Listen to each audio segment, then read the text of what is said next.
The joys of being a council tenant while suffering with chronic pain syndrome.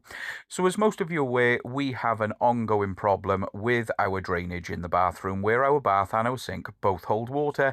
And once again, we found ourselves in the position where we couldn't use the shower. So, this morning it was an impromptu visit down to B&Q.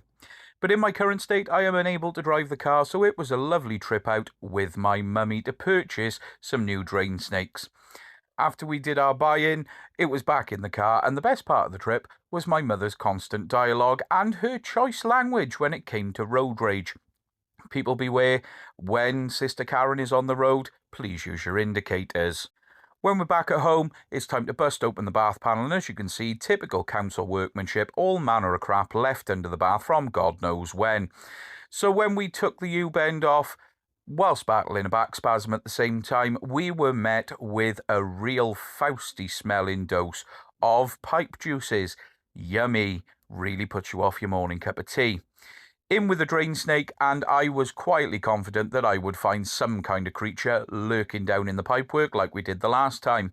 It did take a bit of persuasion to get round some of the wacky pipework that we've got, but eventually we got there, and as you can see, copious amounts of wrist action later, here comes the little critter that was causing the problem. Yes, a lovely greasy ball of hair, gunk, muck, grit, and God knows what else. Just all sorts of unearthly substances, really. The best part of the job was untangling the bloody thing from the drain rod itself, and yes, it did get spattered in the process. There was a couple of choice words, I'm not going to lie. In we go with the second rod, and fingers crossed, I was thinking, please don't let anything else come out of this pipe, and luckily enough, I was right.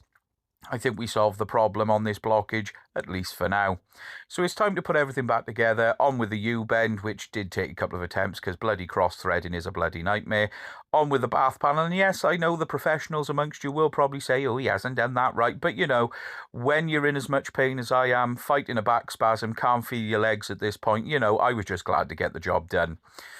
In typical chronic pain fashion, though, this ended up with me being in a unceremonious mess on the floor, laying in all the said pipe juice. After meditating there for a while, I did use the bath as a Zimmer frame to get back up off the floor. And yeah, not feeling your legs is not great. As you can see, Shaky Joe legs in full flow after this job. But just to let you know, guys, being a council tenant suffering with chronic back pain, you are not a priority, and personal hygiene is not a must according to our housing association. So, there